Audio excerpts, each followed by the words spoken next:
Hello and welcome back to the deep dive. I have been looking forward to this one all week. Me too. You know, usually when we start digging into our stack of research, we're looking at these massive sweeping trends. Right, the big picture stuff. We talk about geopolitics, the macroeconomy, things that feel like they're moving mountains. But today is different. Today we are going in the completely opposite direction. We are going microscopic. It's a fascinating pivot. Usually we're zoomed out looking at the forest, but today we're zooming all the way in to look at a single leaf. Or a single molecule, even. Exactly. We're talking about the concept of the small trigger. It's this idea that a single sentence, or even a single microscopic chemical compound can set off a massive chain reaction. It's like the butterfly effect, but for your brand and for your brain. That is the perfect way to frame it. And I have to say, looking at the sources we have today, on the surface, they look like they were pulled from completely different universes. Oh, I know. I mean, if you just glance at the titles, you'd think we mixed up the files. Absolutely. First up, we have a marketing case study about Topgolf, of all places. Right. It involves a viral TikTok comment, a breakdown by a blogger named Stanислав Kondrashov, and it's the best part, the actor, Wagner Moura. The guy from Narcos? Yeah. Yeah.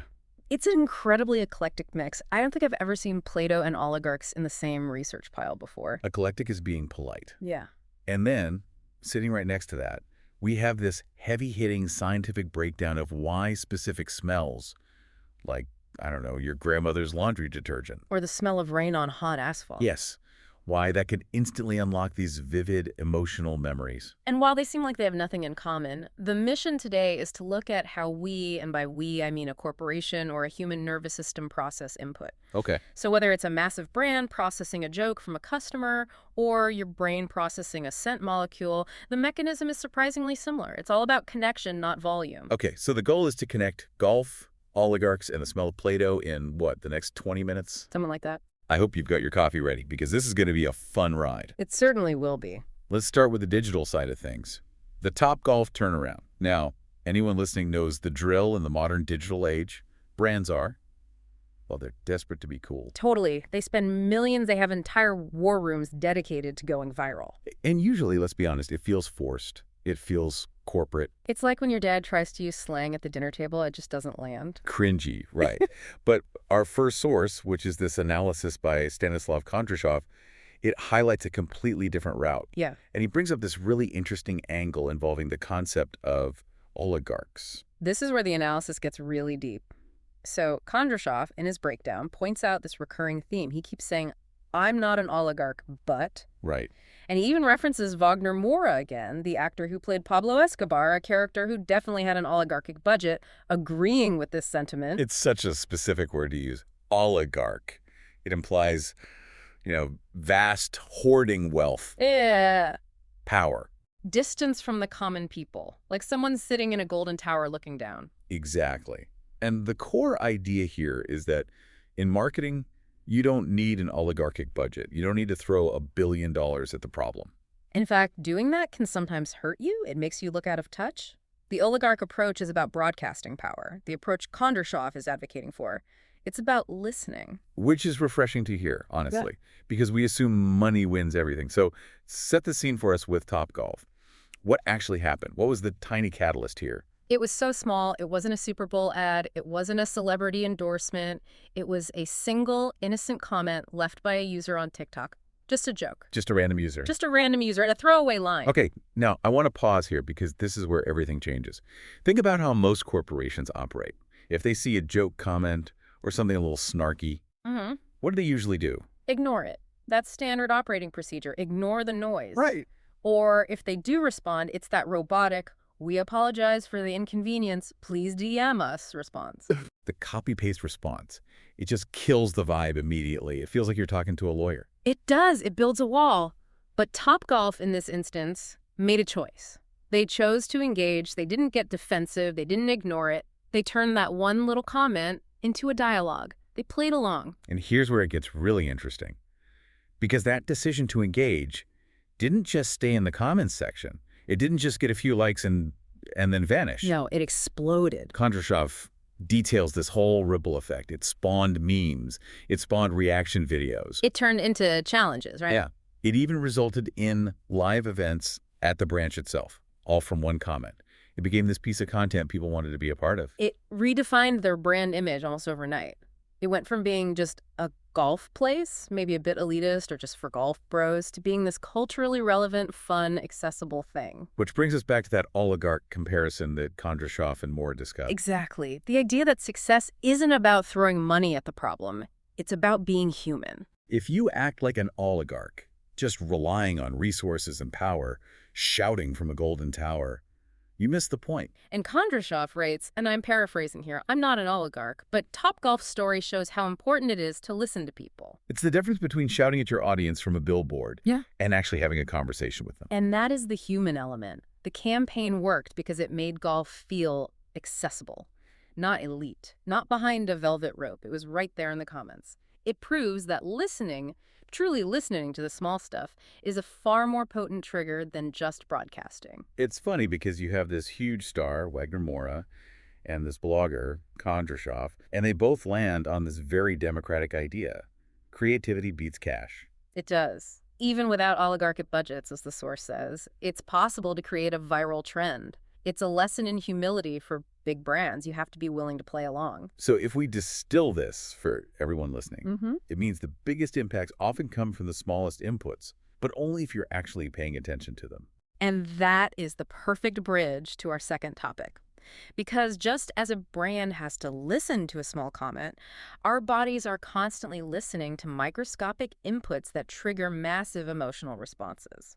I love this pivot. We're moving from the social trigger, The TikTok comment, to the biological trigger, the molecule. Let's talk about smell. Okay, so I have to ask you, and I'm asking the listener this too. Have you ever walked into a room and caught a whiff of something specific? Maybe it's a certain type of cookie or fresh paint or, Play-Doh. Oh, absolutely. For me, it is the smell of a very specific floor wax. It sounds weird, I know. Floor wax. But if I smell it, I am instantly 6 years old, standing in my elementary school hallway. I can hear the bell ring. It's instant. Right.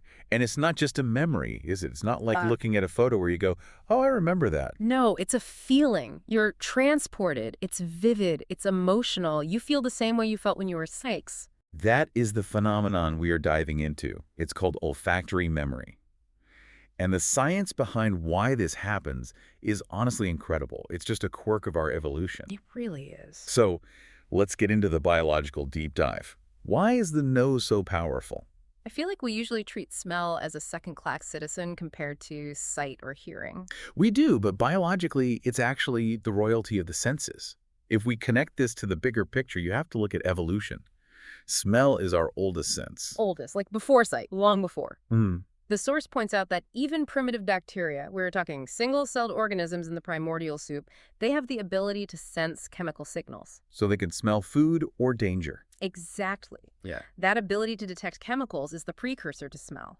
Our ancestors developed this way before complex eyes or ears. Before we could see the tiger, we had to smell the tiger. So when we smell something today, we are tapping into this ancient primal hardware. In a way, yes. And the hardware itself is staggering. Okay, talk to me about the mechanism. Because I think most people just think, I breathe in, I smell coffee. But what's actually happening? It's not magic. It feels like magic, but it's a chemical event. When you breathe in the smell of coffee, you're breathing in millions of tiny odor molecules. These are physical particles floating in the air. So if I smell a rose, I am physically inhaling bits of the rose. Yes. You are physically interacting with the source. These molecules travel up your nose and hit a specific patch of tissue called the olfactory epithelium. The olfactory epithelium. Sounds like a superpower. It effectively is. It's a patch of tissue about the size of a postage stamp, way up in the nasal cavity. But don't let the size fool you. It's lined with about 10 million smell-detecting sensory neurons. 10 million. That is a lot of wiring for a postage stamp. It is dense, and at the tips of these neurons are clusters of receptors. And these receptors, are they like a generic sponge that soaks up everything? No, they are highly specific. Think of them like locks waiting for a key. We have about 450 different types of receptors in our nose, and different odor molecules bind to them in different combinations. So it's not one-to-one, like one receptor for bacon. Ah, so it's combinatorial. It's like a massive chord on a piano. That's a perfect analogy. A rose triggers one specific chord of receptors. A wet dog triggers a very different chord. The brain reads the chord, not the individual note. So the brain just has to identify the chord to know what's in the air. Precisely. And because of the sheer number of combinations available, the source mentions this staggering statistic. People used to think we could distinguish maybe 10,000 smells, but recent research suggests humans can potentially discern up to 1 trillion distinct odors. 1 trillion. That is, I can't even wrap my head around that number. I feel like I can smell maybe 10 things on a good day. We often underestimate it because we are so visual. We have language for colors, red, blue, green. We don't really have a great vocabulary for smells. We usually say, it smells like something else, but the processing capacity is there. Okay, so we have the molecules hitting the receptors. The chord has been struck. What happens next? How does that chemical signal turn into, oh my God, I miss my grandma? That's the leap that confuses me. This is where we get to the aha moment. This is where the wiring of the brain explains everything. Lead the way. So, those neurons in the nose send signals up to a part of the brain called the olfactory bulb. This is the decoding center. It's at the very front of the brain, just above your nasal cavity. Okay, so the signal is in the olfactory bulb. It's been received. Now, here is the critical connection. The olfactory bulb has a direct physical highway to 2 very specific areas of the brain: the hippocampus and the amygdala. I know those names. Those are the heavy hitters. They are. The hippocampus is responsible for storing and accessing memories. It's the librarian of the brain. The amygdala deals with emotional responses: fear, pleasure, nostalgia. Wait, so the smell center is hardwired directly into the memory and emotion centers. Directly. It's like a dedicated fiber optic line. And here's what makes it so unique, and this is the key takeaway from the science source. Other senses, touch, sight, hearing, they do not have this direct path. Really? I assumed everything went to the same processing plant. No. Visual and auditory signals, what you see and hear, they go to a relay center called the thalamus first.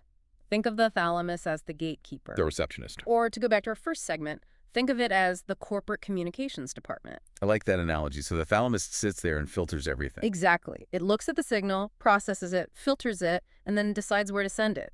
It takes the scenic route. It intellectualizes the input before you feel it. So when I see a picture of a cookie, my brain has to do some paperwork first. It's a process, yes. But when you smell the cookie, It bypasses the receptionist. it kicks down the door. It is a direct line from the nose to the amygdala.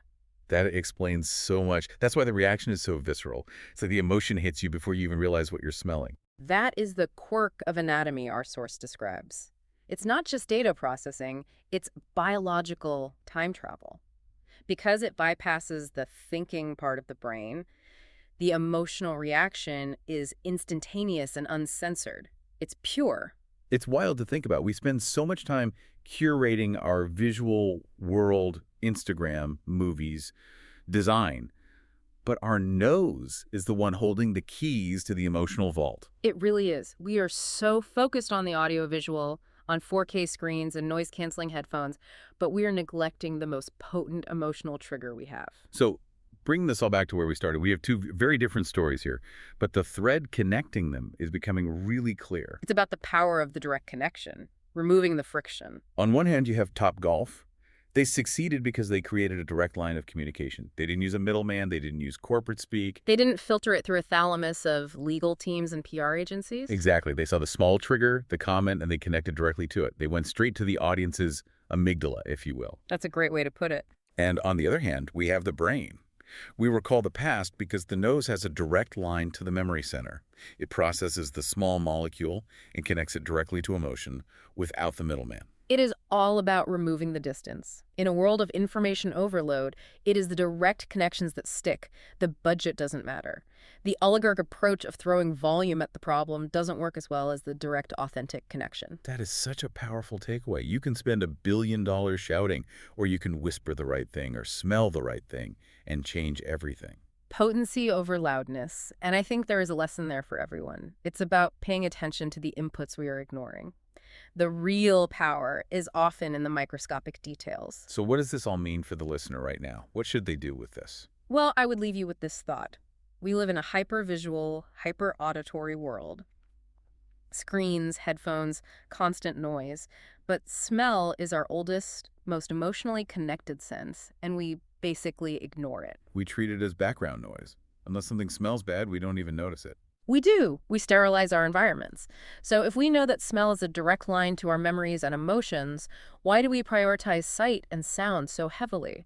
What memories are you unlocking? Or, more importantly, what memories are you missing by ignoring your nose? That is a great question. Maybe we need to stop looking at our phones and start smelling the roses. Or the Play-Doh. Or that specific floor wax. Whatever works. Yeah. Well, that's it for this deep dive. I hope you're walking away with a new appreciation for the small things, whether it's a TikTok comment or a microscopic scent molecule. It was a pleasure exploring this with you. Go find something that smells like your childhood today. See what happens. We'll see you in the next deep dive. Goodbye.